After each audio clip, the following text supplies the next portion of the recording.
Hey there, it's Kevin with the Rogue Market, here with today's Daily Delve, where we delve into the MTG market to look for a card that has the potential of going up.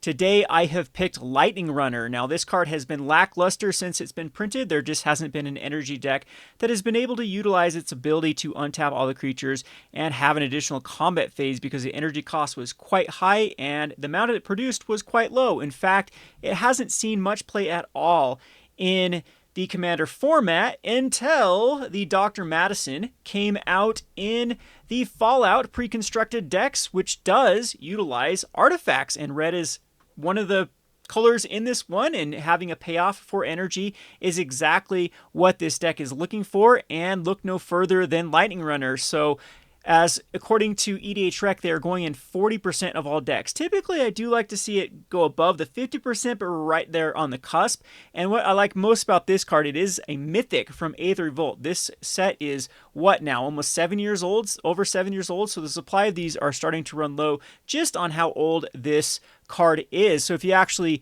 look at some of these other cards like Aetherworks Marvel and Gonti's Aether's Heart, these have both spiked up because of the Fallout energy decks. And if we remember back a few videos with the dice rolling, those cards have done really well as people have built around the decks that utilize those mechanics. So I'm thinking it's just a matter of time before the Lightning Runner follows suit and will go up in value if we actually check the price data for this card.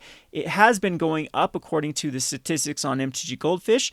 Of course, there probably was a better time to get in this particular card. Like you could have got in at its low of about 50 cents for this card, and that would have, of course, doubled up or tripled up at this point. But I think still getting in $1 is a very reasonable rate, especially considering that Card Kingdom is out of stock of these and is already paying 65 cents store credit for this card. If you actually look at TCG Player, this is what I like the very most about this card, is when you look at the view more data for the sales, we have a full page full of sales today for the Lightning Runners. Now, this is just typical of pre-constructed decks. Oftentimes, cards can spike, especially the ones that do have like the higher synergy and the lower supply. Going back to what we were talking about with Aetherworks Marvel and Gonti's Aether Heart, those started spiking up as soon as the card was spoiled. But cards like Lightning Runner, they lag behind. It's when people actually start to build the decks or start to look at deck lists or physically open their pre-constructed decks and figure out what cards they need.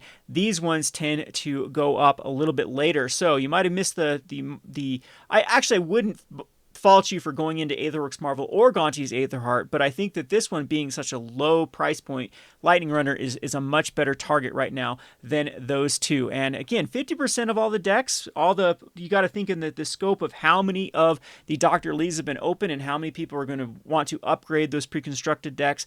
I am assuming that we're going to see the pages full of sales to follow for the next month or so for this particular card. Look at this. This is just beautiful when you look at this data of how many are sold per day. So today's a good one with Lightning Runner. We'll be looking for more specs, especially from the Thunder Ridge that's coming out, as well as more of the Fallout specs that are spiking up cards. So be sure to click that bell icon and subscribe so that you will not miss any of these future daily delves. Thanks for watching.